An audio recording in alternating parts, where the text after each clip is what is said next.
Ako may sakit siya, ha? May sakit to. No? Medyo... Sana mag-ingat sa kalusugan niya. Oo. Pero tahimik siya, oh. Bakit nga? Diba? Kapag hindi niya naayos, di ba sabi ko nga, magagalit ng matindi ang mga taong bayan, may reason din para rin siya matanggal. Pwedeng ikamatay. Yung martial law, magiging issue yan, ha? Pwedeng magkaroon ng martial law.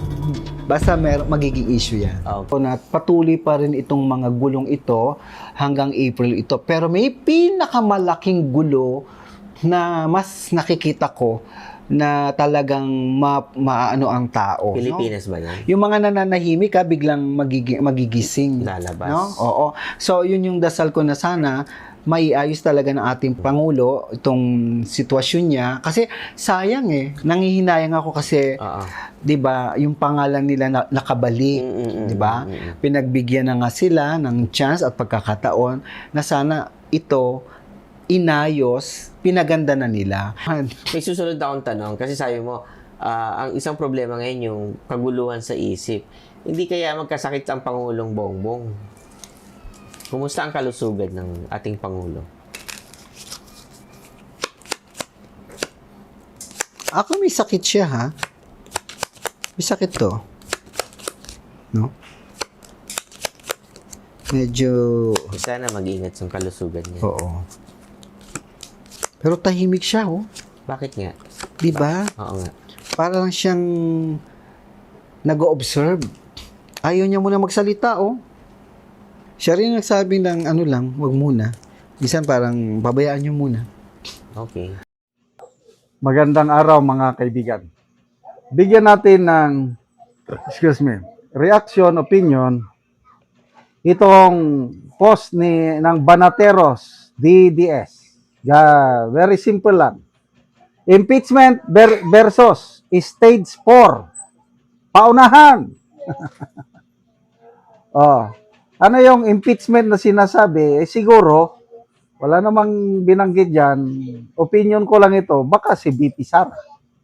Kasi ni-impeach Ano naman tong stage 4? Kahapon pa ito na kumakalat na mga post na St. Peter is waving na daw dahil nandyan na si stage 4. Si Attorney Guanzon, isasabi niya na nangangamoy ng stage 4. Kaya minabadali ang impeachment. Sino ba? Ano ba yung stage 4 na yan? Paunahan. Tignan natin reaction.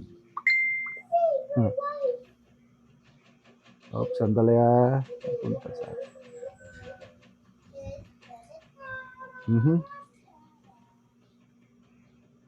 7,400 ang nag-react. 5,400 ang tumatawa, 1,700 ang nag-like. And then, ang mga comments, Daryl Dinson, paunahan, tatay ako, mauna ang stage 4. Edgar Maglalang, stage 4 na para presidente na si Inday Sara. Hindi ko maintindihan, bakit magpresidente? Massachusetts, Musa, konting oras na lang. BP Sara will be the Philippine President. Anita Rojo Gipulya, stage 4, sure win.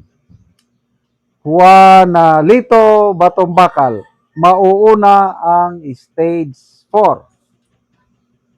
Cristel Lejos, stage 4, mauna plus konting dasal. Yon ang nakikita ko dito. Kanya-kanyang dasal yan. At kung may nagdarasal, sinasabi nila napakalakas daw ang birthday wish ni Madam Cara David. Sikat na sikat ngayon si Madam Cara David dahil natutupad yung kanyang birthday wish. So, impeachment by estimate ko pag-open ng pag-open ng session ng Congress sa June na, I think June, hindi ko alam yung exact opening, June. Baka by that time, ang impeachment ni BP Sara madala na sa Kamara at makakuha sila ng 1/3. So by June, ang impeachment case na isampa na sa Kongreso.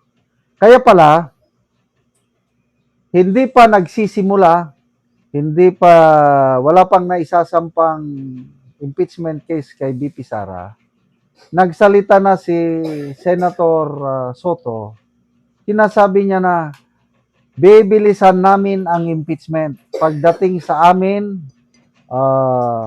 araw-araw magkakaroon ng trial. Monday to Friday, trial yan.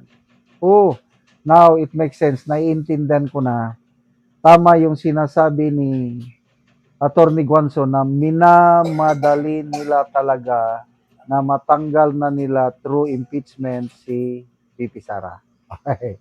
So, kung natanggal na nila si BP Sara, convicted. Wow! Ang number one candidate, si Senator Soto.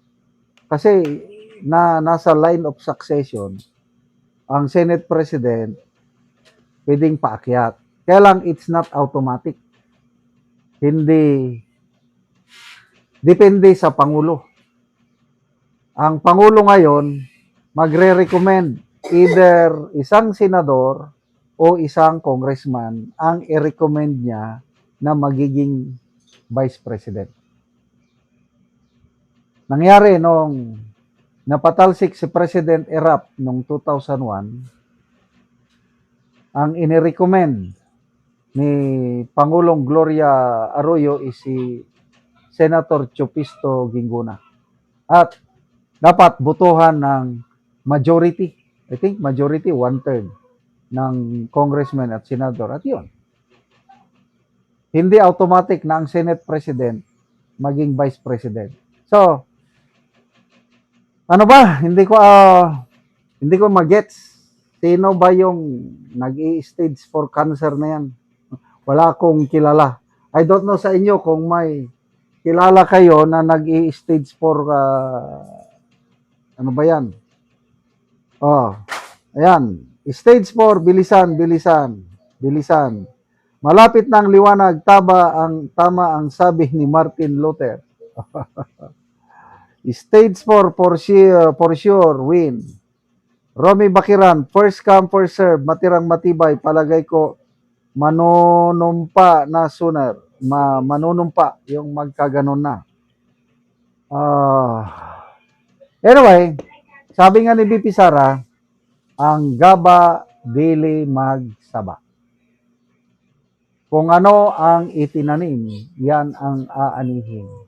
Yung karma na yan is hindi mo talaga maiwasan. Ang karma sa experience ko, may bad karma, may good karma. Gagawa ka ng mabuti, babalik sa iyo ang good karma. Gagawa ka ng masama, babalik sa iyo masamang karma. So, lesson in life. While we are still okay, malusog, may pagkakataon pa, gumawa tayo ng mabuti. Dahil pagdating ng panahon, aalis tayo sa mundong ito. Anong legacy na maiwanan natin dito? You want you to be remembered for good legacy or bad legacy? Ang administrasyong ito, sabi ng Pangulong Marcos, na worried ako. Baka mamaya, pag may bagong presidente na, yung aking legacy hindi pagpapatuloy. Ano bang legacy niya?